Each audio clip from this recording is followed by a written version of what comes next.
This is Andi Purewal for Boxing Social in association with Betfred, and I'm delighted to be joined by promoter Frank Warren here in London. Frank, first and foremost, how are you doing? I'm all right, Andy. How are you doing? I'm good, thank you, Frank. Obviously, it's good to hear you doing well. First time that I've seen you in person in a while. Have you found, obviously, these past few months? I know we caught up the other day.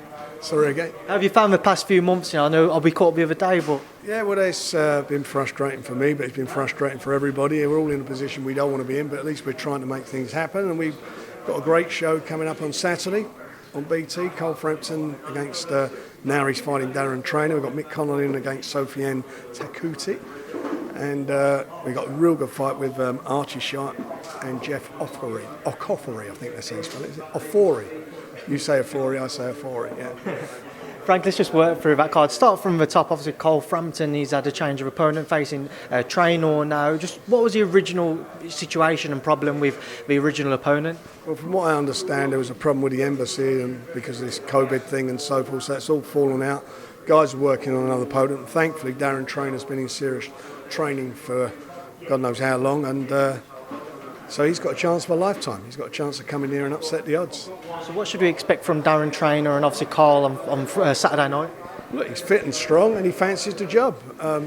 He's got everything to gain and nothing to lose. Carl obviously will be a huge favourite heading into it, and he's obviously on the verge of that Jamal Herring fight, provided Saturday night goes to plans. Do you feel there is that added pressure on Carl to perform and to perform in kind of a certain fashion, in a positive and an aggressive fashion? I do. I think there's a big pressure on him, but he knows he can't afford to slip up. So it's not a position he wants to be in, but it is what it is. Michael Conlon as well on the card versus Sofiane Takuti, somebody you'll know well from obviously when he fought Josh Warrington back in Leeds. Obviously, Josh was very successful early on that night, but what should we expect between Michael and Sofiane? Well, look, obviously, Josh is a world champion and a class world fighter.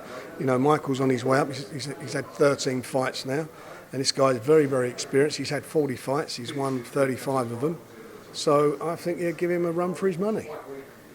And then just to move away from that one, obviously Sharp Ofori as well. Again, Archie Sharp, he's looking at world honours himself. He's like that Jamal Herring fight himself.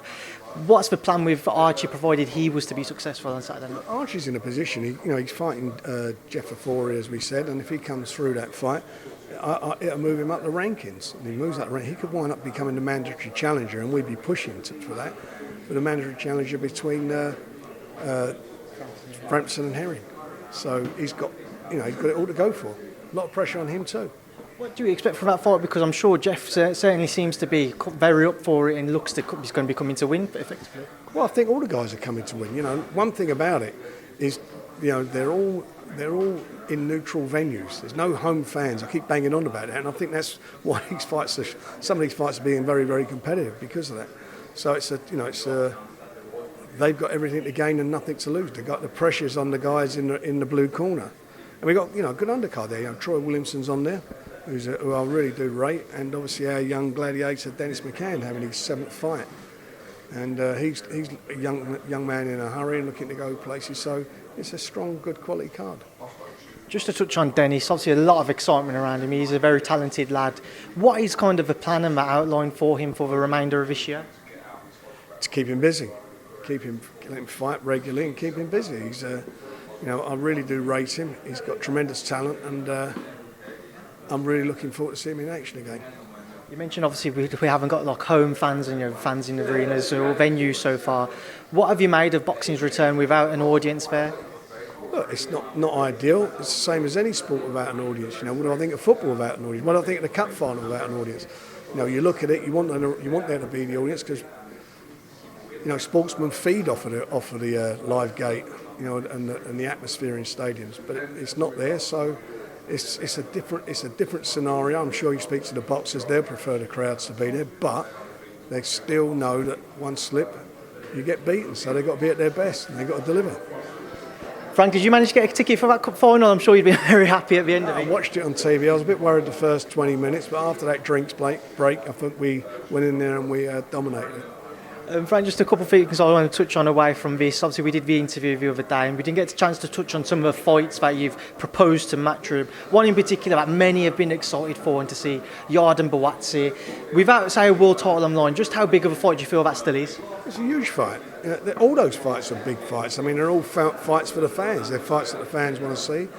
And between our respective companies, we can make them happen if there's a will to do it. There's certainly a will from my end to do it. Eddie said that it probably won't happen until 2021 till we could start to see that. Do you think that's more realistic, or do you think we could see something happen this year? Well, look, who knows what's going to happen this year? You know, we're all up in the air. Who knows what's going to happen next year if we don't with this virus? You know, these are tough times. So, you know, sometimes you've got to strike when the iron's hot. And these fights, and if there's a will to make them happen, then let's make them happen.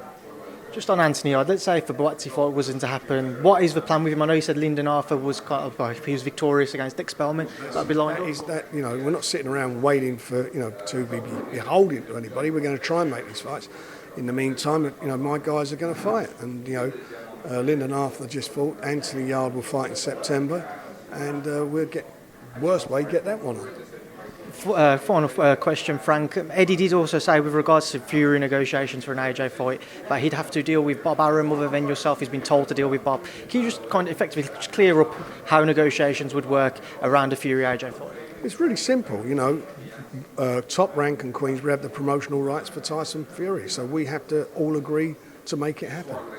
And Tyson, I mean, Bob's made a statement saying the fight's not going to happen now till February. That is not going to happen.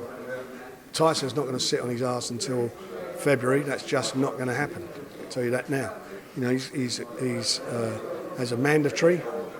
a contractual commitment, and that fight's got to happen by December. What did you make of the WBC's coming out again and reaffirming the fact that Dillian Whyte will have to face Tyson after Deontay Wilder trilogy? I spoke to Tyson. He is very, very, like, I agree with him 100%. He is very firm where he's at. He wants this fight, then he wants to fight AJ. That's where he's at. And he'll do what he wants to do. He's the lineal champion. He's the number one heavyweight in the world. You know, independently, the Ring magazine make him the number one heavyweight. We all make him number one. And it'll be his decision, because he's the guy in the driving seat. He's the man who will make him. And I know AJ wants that fight, or says he wants it. So that's all that counts. Let's deliver the fans the fights that they want to see. Frank, it's been a pleasure to catch up with you. Best of luck for this coming weekend. If we can get that fight, and whilst we're waiting, and let's Daniel Dubois fight against Dillian Whyte. Let's get that on, because you'd like to see that, wouldn't you? I'd just like to see boxing back. Well, it's boxing's back. Would you like to see them fights? You're in the boxing business. Is that an exciting and an appealing fight? It is an exciting and appealing fight. It's just knowing, would Dillian take it, knowing he's waiting for the WBC mandatory position to come to fruition? It ain't going to happen, is it? Because they are where they are. So the point I'm making to you, you've got to think about what the fans, and this is what you should be pushing for. The fans say they want to see Tyson against AJ. Is that right? That's the fight. That's the number one heavyweight fight. Everyone wants to see it. So whilst that's happening, the next big fight in this country, and probably in heavyweights out there, is Dillian against the new kid on the block, Dangerous Dan. Would you like to see that? Oh, would you? Well, there you go. Let's make them happen. Let's do it for you. Frank, it's been a pleasure. Obviously, best of luck with this weekend. Thanks, Speed Boxing Social.